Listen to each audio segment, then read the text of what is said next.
Assalamualaikum warahmatullahi wabarakatuh.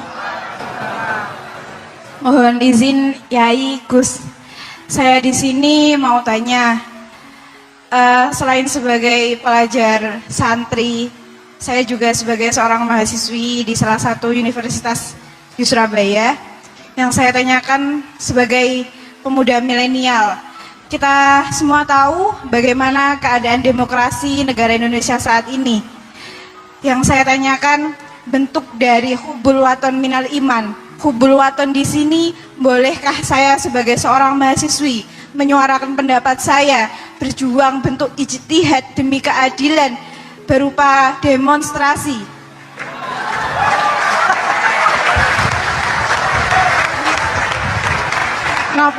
Ngapunten, yang saya tanyakan di sini, bagaimana menurut Gus, apakah saya melakukan demonstrasi ini sudah baik atau sangat baik atau mungkin perlu dikaji kembali? Terima kasih. Assalamualaikum warahmatullahi wabarakatuh. Hubungan antara demonstrasi dan hubbul wadon minal iman. Hah? Oh iya, hubbul wadon minal iman. Monggo Gus. Ini benar-benar ahli loh. Begini kan, demonstrasi itu kan makna pokoknya itu kan apa? Memperlihatkan. Makanya demonstrasi kekuatan maknanya ya show, ya, memperlihatkan satu apa? Kekuatan. Sehingga kalau dalam Islam itu ya fleksibel, asal itu tidak merugikan orang lain, tidak anarkis, tidak mudarat bagi kelompok lain, tentu boleh. Bahkan kalau tidak apa, menyuarakan suara kita tentu dengan cara-cara yang tetap islami ya, itu malah kita disalahkan karena berarti tidak ikut bertanggung jawab terhadap proses bernegara. Tapi tentu disuarakan secara konstitusional dan secara baik. Kemarin pas demo di Jogja yang ramai itu masalah rancangan KUHP, itu rektor UI juga ketemu saya, pamit, Gus mau demo aja ya, tapi yang baik dan sopan kan. Karena begini ya, di Quran itu ada ayat walau la dafu'in nasa ba'dahum bi ba'dil la fasadatil ardh. Jadi kekuatan manapun itu harus dikontrol. Tentu kontrol itu macam-macam.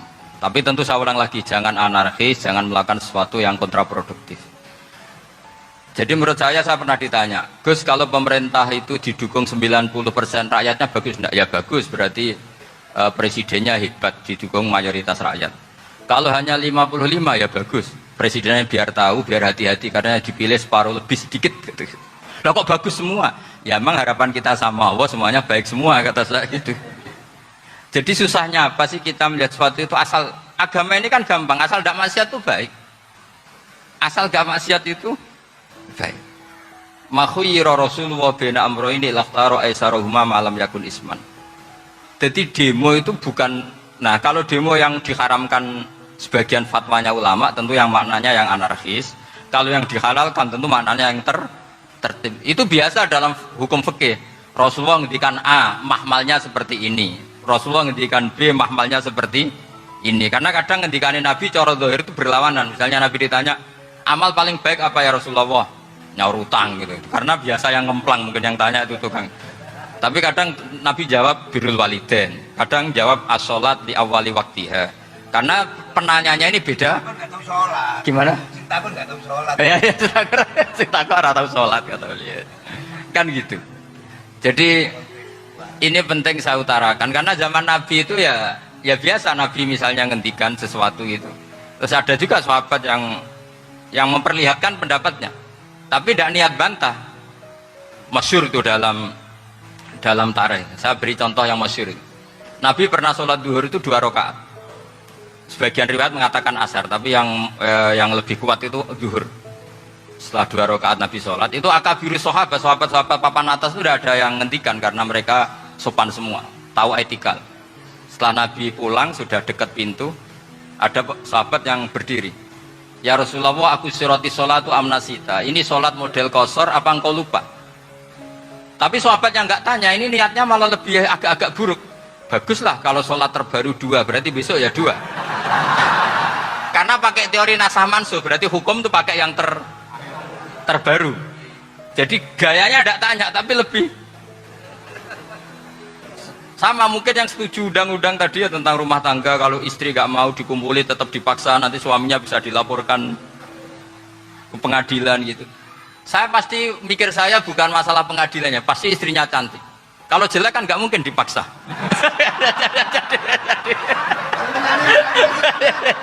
Ini ketularan ya. Jadi saya cara berpikir tuh, jadi tak pikir lucunya saja, bukan mikir serius. Ketularan ya, sudah ketularan ya. Karena keburukan itu mudah nular. Akhirnya Nabi kembali lagi, ndak, kullu dzalika lam yakun, semua itu ndak terjadi. Tapi Nabi sebagai orang yang sangat, ya sebenarnya nggak boleh dibahasakan sangat demokratis, sangat bijak. Nabi kembali lagi ke mimbar terus tanya, ahakun maqalahu Dzulyaden, apa betul yang dikatakan Dzulyaden tadi? Kata sahabat semua, betul ya Rasulullah, tadi engkau sholat hanya 2 rakaat. Nabi kemudian takbir lagi, meneruskan 2 rakaat terus salam. Artinya kalau demonstrasi itu dengan makna mengutarakan pendapat dengan cara yang dijamin konstitusi, ya itu kan normal-normal saja, nggak ada masalah. Saya pernah derekno bapak, itu ada pertanyaan yang benar-benar mengusik saya. Ada orang miskin datang ke bapak, Pak Yai, jadi wong melarat itu ra enak. Sajane ya wis suwe dadi wong melarat ra enak. Itu pas Ramadan. Kenapa kata bapak? Bapak saya itu teman akrabnya Gus Ali, senengannya ya guyon, mau meninggal aja masih guyon. Bapak itu guyon terus. Kenapa ya? Sudah puasa nggak makan, buruh orang, macul itu kan berat. Mau istirahat nggak boleh karena buruh orang. Enak jadi wong sugih puasa diam di rumah gini-gini. Terus kata bapak saya gini, enak wong larat. Jadi wong sugih nak puasa berat. Kok sakit ya? Esok mangan pecel, awan rawon, enggak sore sidik sate. Jadi yang harus ditinggalkan itu banyak. Nah sampean kan biasa meninggalkan itu semua. Semenjak itu dia, oh iya, nak ngono podo-podo abot. Jadi hasutnya pada orang kaya terus nggak ada. Nah ini pentingnya ilmu, jadi pentingnya pendamping tadi itu. Setelah diberi jelasan, oh maturuni ternyata podo-podo abot gitu. Dia nggak tahu susahnya jadi orang kaya. Ya sama seperti tadi, ya saya puasa, kerja gini-gini, bojo sitok elek, terus dari yang bojone 4 cantik semua abot aku. Karena harus ninggalkan 4 yang cantik tadi, yang bisa menghidupkan tadi itu. Itu kan juga demonstrasi, artinya mengutarakan apa yang. Jadi itu saya pikir seperti itu. Ya ini, pokoknya gitu aja. Assalamualaikum warahmatullahi wabarakatuh. Waalaikumsalam warahmatullahi wabarakatuh. Tepuk tangan untuk beliau.